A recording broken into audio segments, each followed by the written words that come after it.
वतन तुझे सलाम है, तू आन है मेरी, तू ही तो घर, तू ही बसर, पहचान तू मेरी।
वाकई में दिल भर आता है अपने देश, अपने वतन की आजादी को याद कर।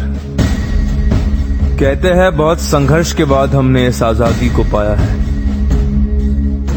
पर क्या हम आज वाकई में आजाद है? क्या आज देश का हर नागरिक आजाद है? बिल्कुल नहीं। नजर दौड़ाइए और देखें कि हमारे आसपास क्या हो रहा है। हमें अंग्रेजों से तो आजादी जरूर मिली, लेकिन आज भी हम सामाजिक बुराइयों की बेड़ियों से जकड़े हुए हैं। कभी धर्म के नाम पर तो कभी मजहब या भाषा के नाम पर एक दूसरे को आज भी मारा काटा जा रहा है। महंगाई इतनी बढ़ गई है कि किसी गरीब को एक वक्त की रोटी मिलना भी मुश्किल है। India rising, India shining. Bharat तरक्की तो कर रहा है, लेकिन क्या वो तरक्की आम आदमी तक पहुंच रही है?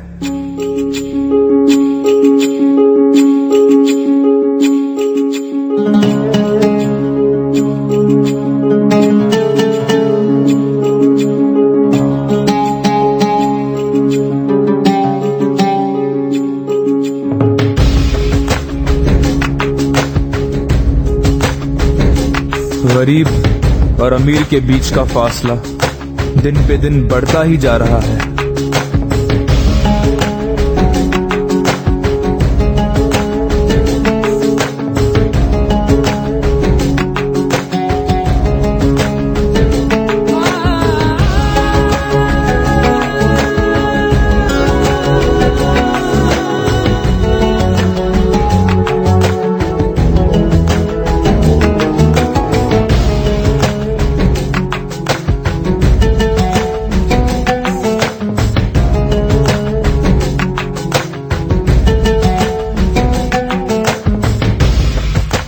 लाल बहादुर शास्त्री ने कहा था, जय जवान जय किसान। तो फिर क्यों किसान आज आत्महत्या कर रहा है? क्यों बेरोजगारी है? क्यों गरीबी बढ़ती ही जा रही है? क्यों आज लाखों बेघर है? राजनीति में तो केवल भ्रष्टाचार ही है। समाज कल्याण के नाम पर अरबों रुपयों का हेरफेर होता है। हर व्यक्ति लालच में फंसा हुआ है। रिश्वतखोरी, धोखाधड़ी, लूटमार, आतंकवाद, नक्सलवाद, जात पात, भेदभाव, ये सब लोगों को केवल तबाही की ओर ही ले जा रहे हैं। पाप और गुनाहों का अंधेरा तब तक नहीं हटेगा जब तक आजादी और इंसाफ का मौसम नहीं आएगा।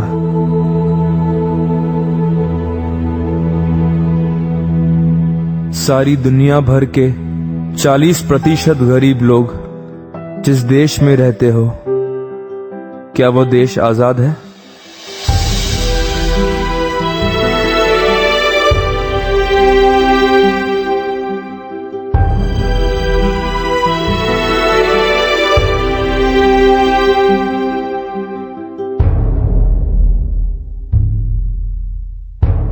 सवाल बहुत, मसले बहुत, अंधकार बहुत। इंसान गुलामी में है और सबसे बड़ी गुलामी है गुनाह की। कौन चुकाएगा गुनाह की कीमत? कौन दूर करेगा गुनाह की फितरत? कौन आजाद करेगा पाप की बेड़ियों से? इंसान हार जाता है और हारता रहेगा, क्योंकि इन मुश्किलों का हल इंसान के पास नहीं, सिर्फ खुदा के पास है। मेरे अगले शब्दों को बहुत गौर से सुनिए। बेटा करता है आजाद जिसको, वो हकीकत में आजाद है। Whom the sun sets free is free indeed.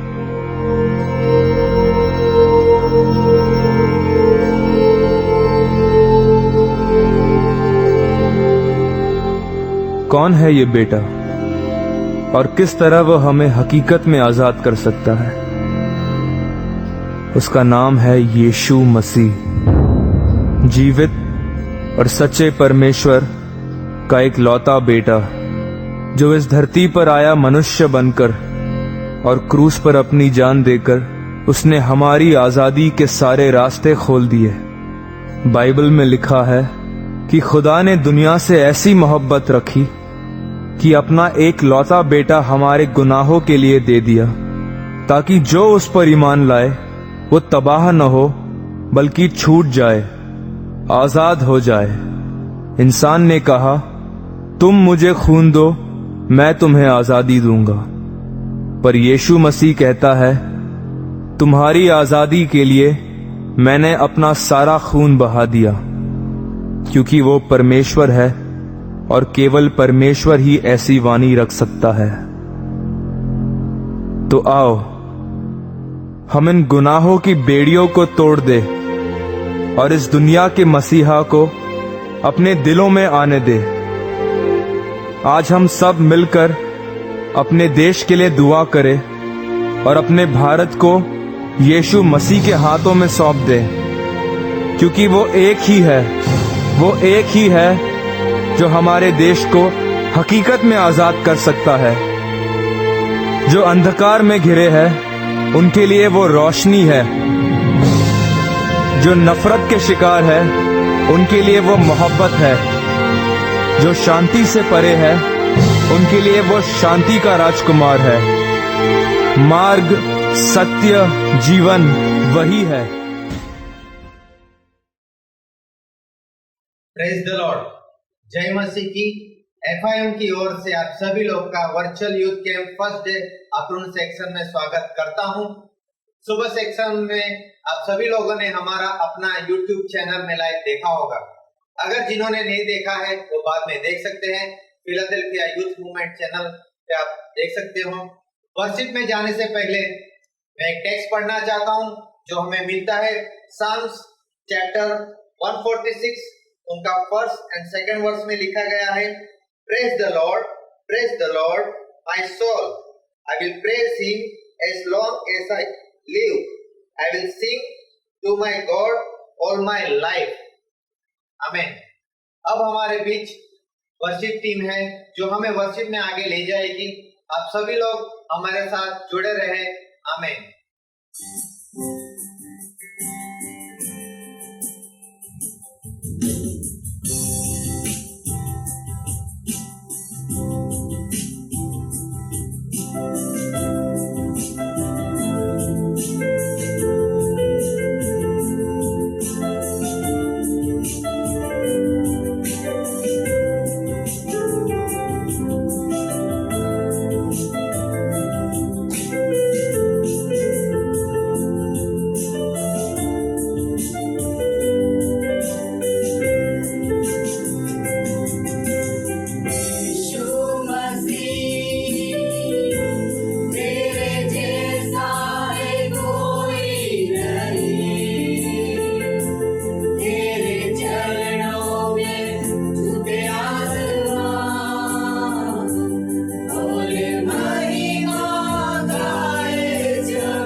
कुछ भी नहीं तेरे बिन मैं कुछ भी नहीं है खुदावन यीशु तेरे बिन मैं कुछ भी नहीं तेरे बिन मैं कुछ भी नहीं तेरे बिन मैं कुछ भी नहीं है खुदावन यीशु तेरे बिन मैं कुछ भी नहीं यीशुआ यीशुआ करूं आराधना हाथों को अपने उठाकर तुझे दूं महिमा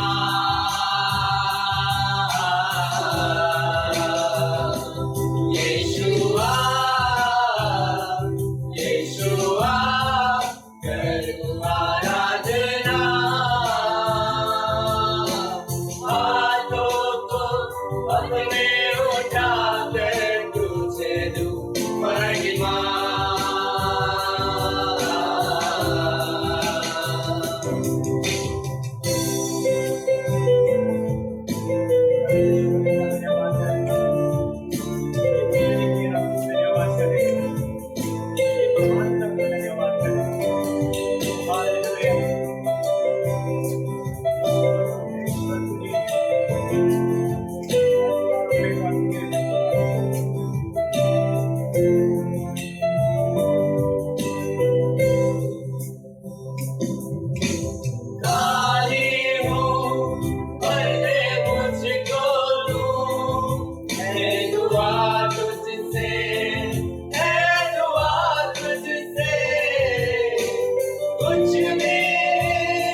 यीशु धिक्कार के सर स्तुति करो हे यीशु महाराजा की, क्योंकि महाराजा परमेश्वर जो है, जो हम तेरी स्तुति करने वाले हैं खुदा यीशु, स्तुति के योग्य तू ही परमेश्वर है। स्तुति करो हे यीशु महाराजा की, आदर के योग्य है परमेश्वर के। Hallelujah hallelujah hallelujah. धन्यवाद करते हैं धन्यवाद करते हैं हम बेशक स्तुति करते हैं। ओ हालेलुया जीसस।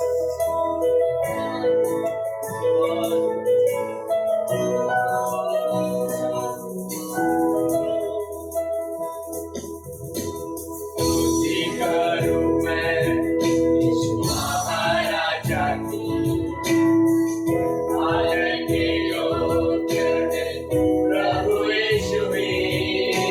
स्तुति करूं मैं यीशु महाराजा की, आदर के योग्य है प्रभु यीशु ही। महिमा में प्रभु तू, तेरी हो प्रशंसा, मान और सम्मान यीशु तुझको मिले। महिमा में प्रभु तू, तेरी हो प्रशंसा, मान और सम्मान यीशु तुझको मिले। यीशु राजा मेरा प्रभु, यीशु राजा मेरा आसरा, यीशु राजा मेरा सब कुछ तू, मेरे जीवन में तू ही प्रभु। यीशु राजा मेरा प्रभु, यीशु राजा मेरा आसरा, यीशु राजा मेरा सब कुछ तू, मेरे जीवन में तू ही प्रभु।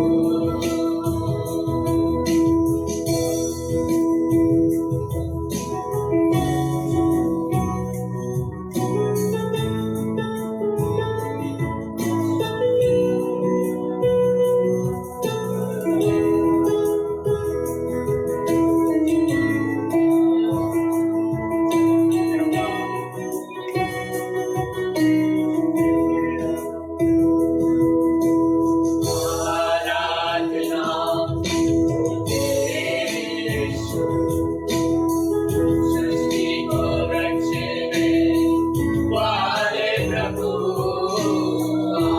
आराधना तेरी यीशु, सृष्टि को रचने वाले प्रभु।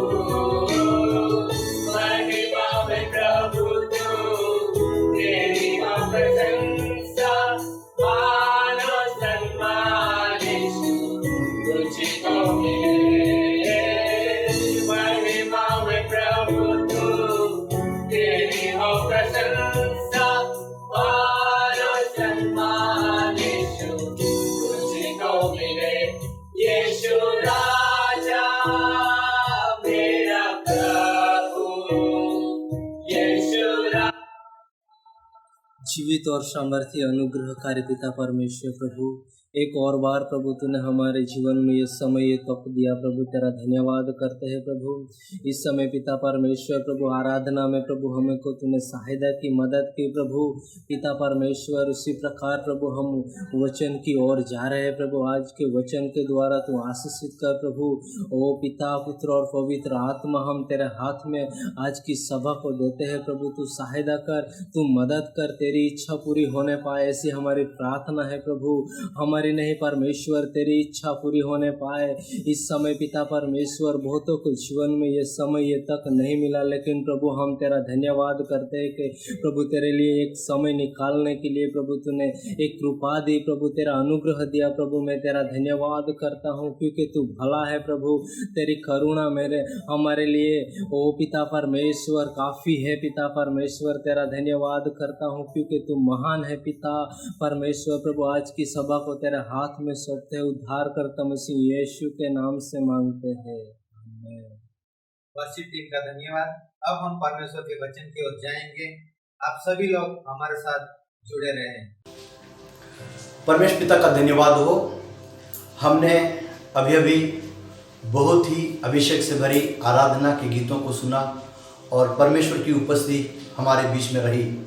मैं परमेश्वर पिता को धन्यवाद देता हूँ इस टीम के लिए जिन्होंने प्रभु के आत्मा में होकर आराधना करी है। मैं पास्टर बालू, मेरे जितने भी फिलाडेल्फिया यूथ मूवमेंट से जुड़े हुए जवान हैं और साथ में आज की सेवा के साथ जितने भी जुड़कर इस वचन को सुन रहे हैं, इस सेवा के साथ जुड़े हैं, उन सभी जवानों को, सभी आत्मिक अगुओं को और कलेशिया के उन सभी यूथों को और आत्मिक आगेवानों को मैं प्रभु में धन्यवाद देता हूँ। परमेश्वर का धन्यवाद हो। पिछले कई महीनों से सारा विश्व कोरोना महामारी के कारण उनका व्यापार व्यवसाय और सेवा आवागमन सब कुछ मानो थमसा गया है, लेकिन फिर भी प्रभु का कार्य जारी है।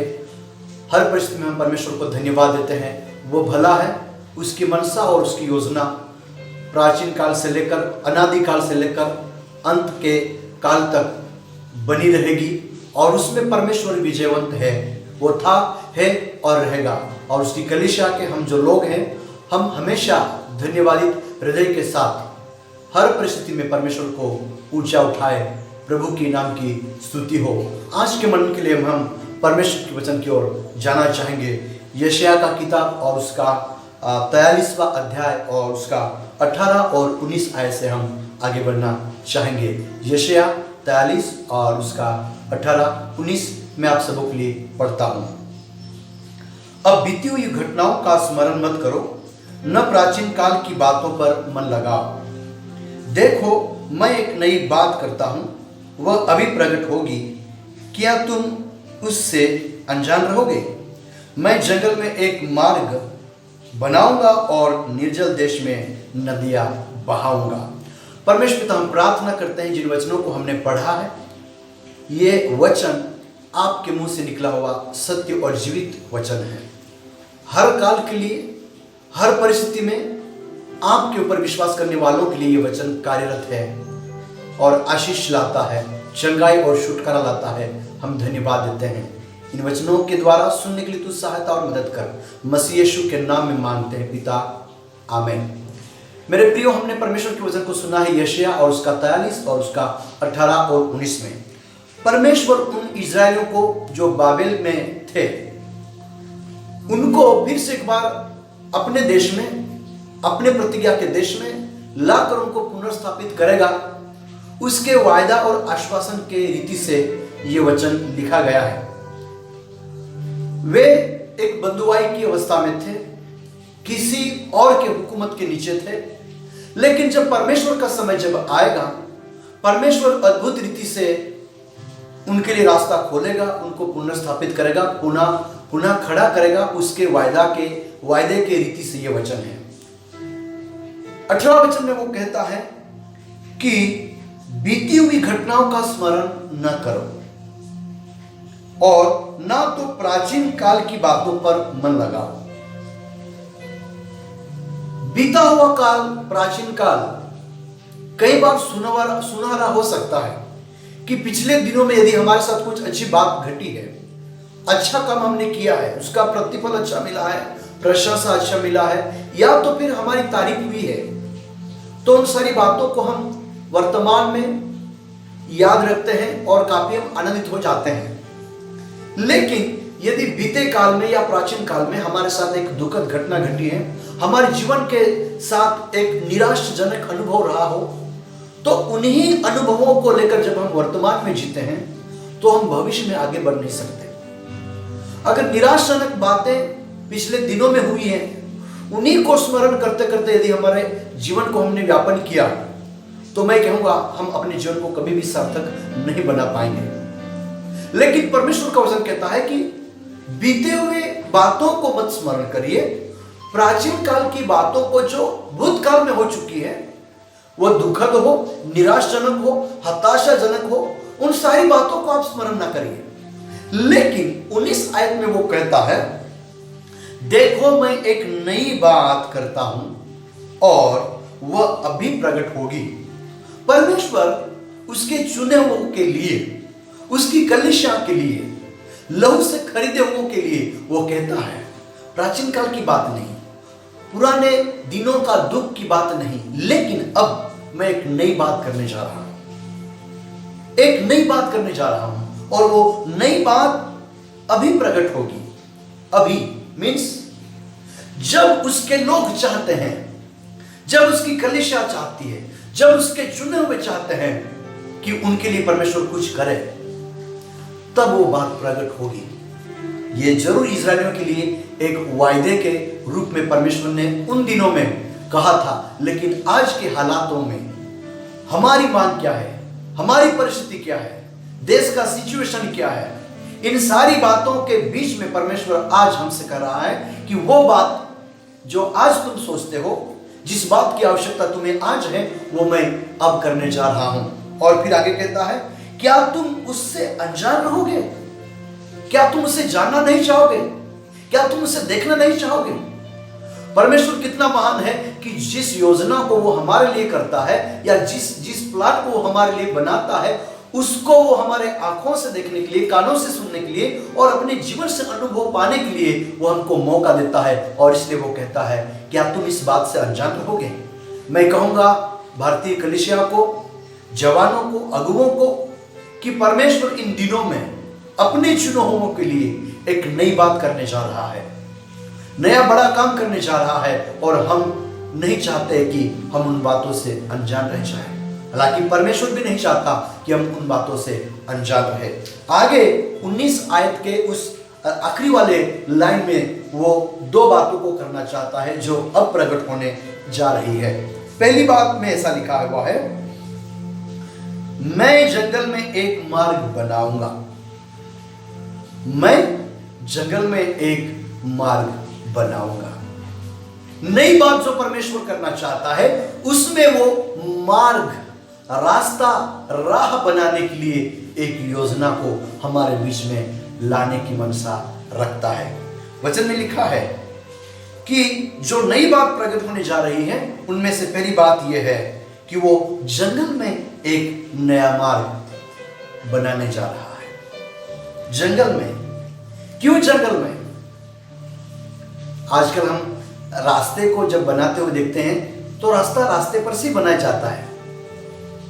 एक पुराना रास्ता है, उसी पर हम जब रोड करते हैं, या तो एक नया काम जब करते हैं तो रोड पर ही करते हैं। हालांकि परमेश्वर यहां पर चाह रहा है अपने चुने हुओं के लिए, अपनी कलीसिया के लिए, जिनको उसने खरीदा है, उन लोगों के लिए कहता है जंगल में, जहां असंभव सी बात है, कठिन बात है, इंसान की कल्पना शक्ति से बाहर की बात है, ऐसे सिचुएशन में, ऐसी परिस्थितियों में से, ऐसी मानो विपरीत स्थिति में मैं आपके लिए एक रास्ता को बनाना चाहता हूं। 43-19 में हमने पढ़ा है कि वो जंगल में हमारे लिए एक मार्ग बनाने जा रहा है। एलिया का जब वक्त आया, एलिया को परमेश्वर ने उड़ाकर स्वर्ग में ले लिया। फिलिपुस जब वो खोजे के पीछे दौड़ रहा था, रथ के पीछे दौड़ रहा था, वो पृथ्वी पर से मानो एक रास्ते पर से दौड़ा वो, लेकिन लौटते समय वो उड़कर आया।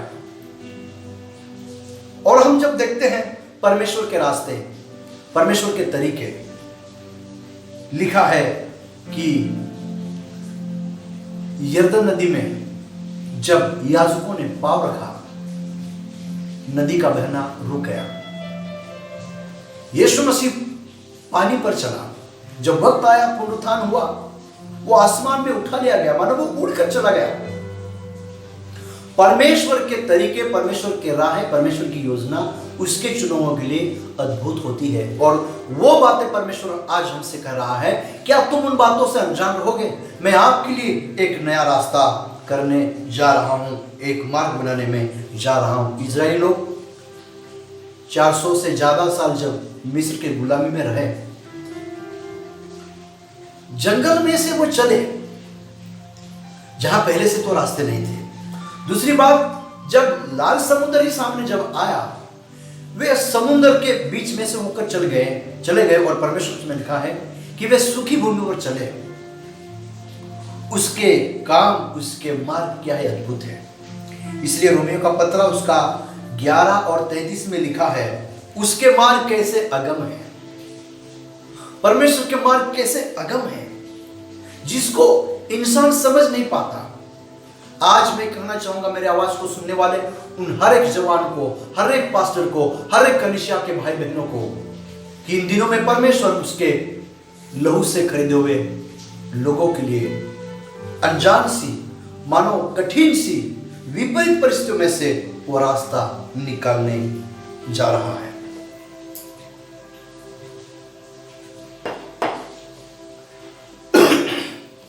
आगे बढ़ते हैं। परमेश्वर के वचन में लिखा है, अय्यूब का किताब उसका 5 और 9 में लिखा है, वो बड़े काम करता और जिसकी था नहीं लगती। परमेश्वर ऐसे काम को करता है जिसकी शुरुआत, जिसकी सीमा हमको समझ में नहीं आती।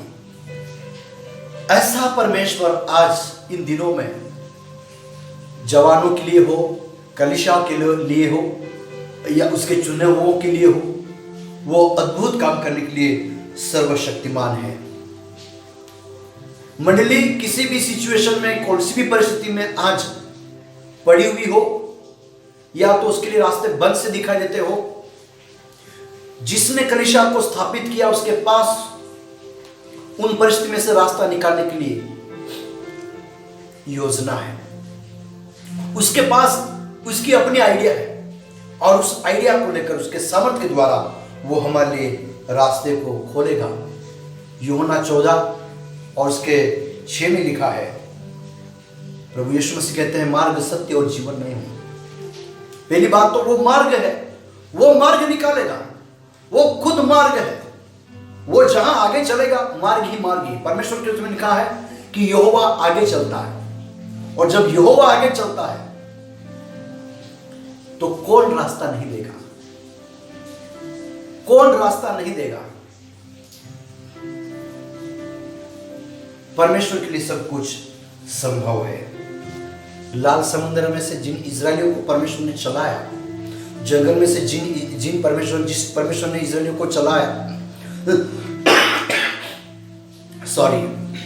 जिस परमेश्वर ने चलाया, वो परमेश्वर हम सबों के लिए रास्ता खोलने जा रहा है। दूसरी बात, 19 के दूसरे उस भाग में ऐसा लिखा हुआ है, मैं निर्जल देश में नदियां बहाऊंगा। निर्जल देश में नदियां, एक नदी नहीं, बहुत सी नदियां, पूरब हो, पश्चिम हो, दक्षिण हो या उत्तर हो, एक नदी नहीं, कई नदियां मैं बहाऊंगा। कहां पर?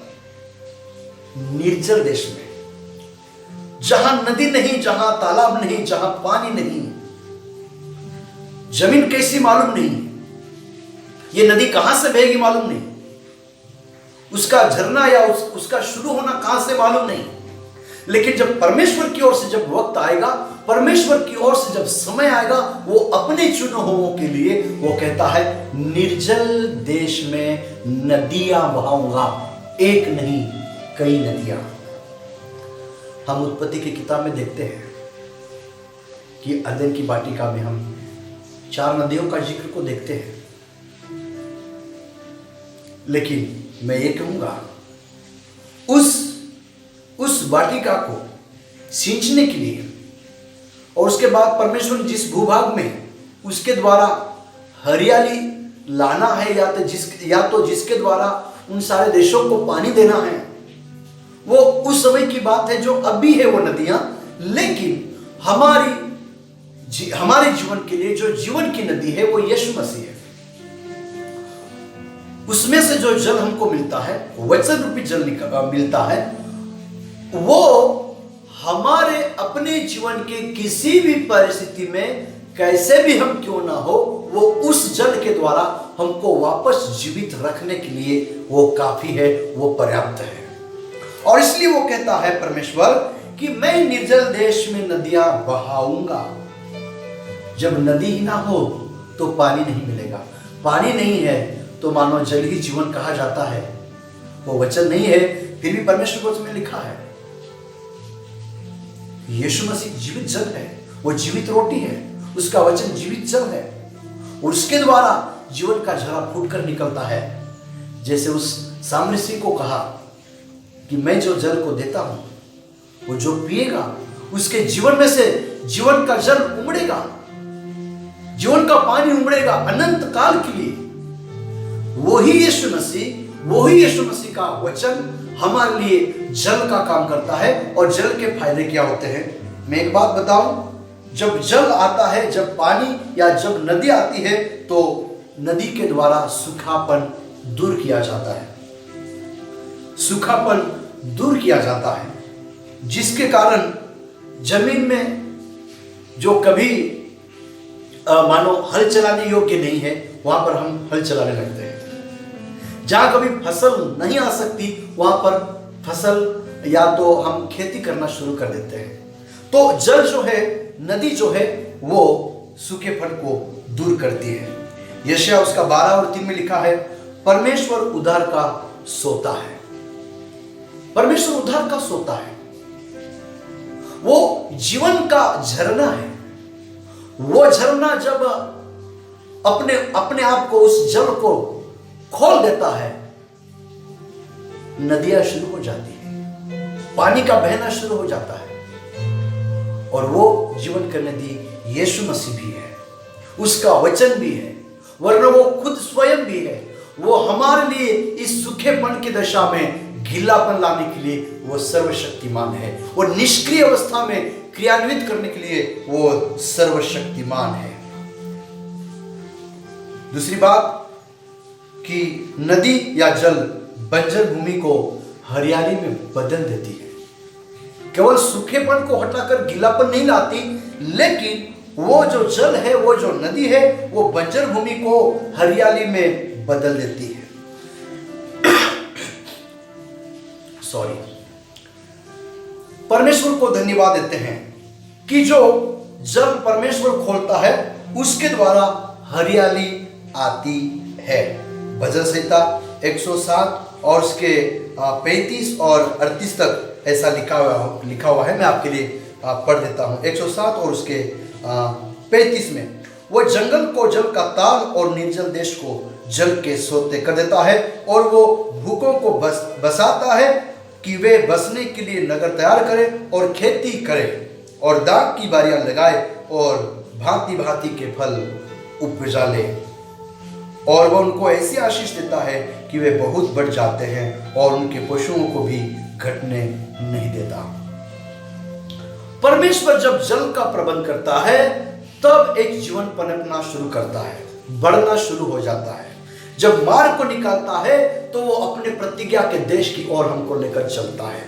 आज ऐसी स्थिति में हम क्यों ना ये कहें कि परमेश्वर भारतीय कलीसिया के लिए, फिलाडेल्फिया कलीसिया के लिए और भारतवर्ष में जितनी भी कलीसिया है उनके लिए एक रास्ते को खोल दे, एक रास्ते को खोल दे, ताकि हम आपकी ओर, जो आपने जो वादा किया है उस देश की ओर हम आगे बढ़ जाए और उस रास्ते से होकर, जीवन के रास्ते से गुजर कर हम उस पुनर्स्थापित उस देश की ओर आगे बढ़े और संजीवन हमारे जीवन में आ जाए।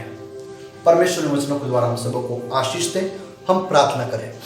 प्रभु जी, हम आपके चरणों में आकर धन्यवाद देते हैं इस वचन के द्वारा आशीषित कर।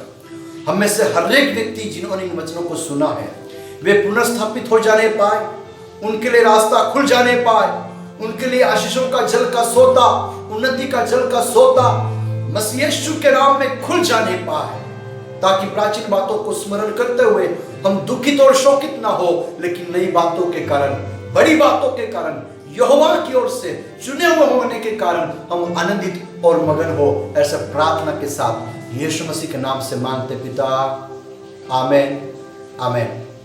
God bless you. प्रभु आप सबको आशीष दे।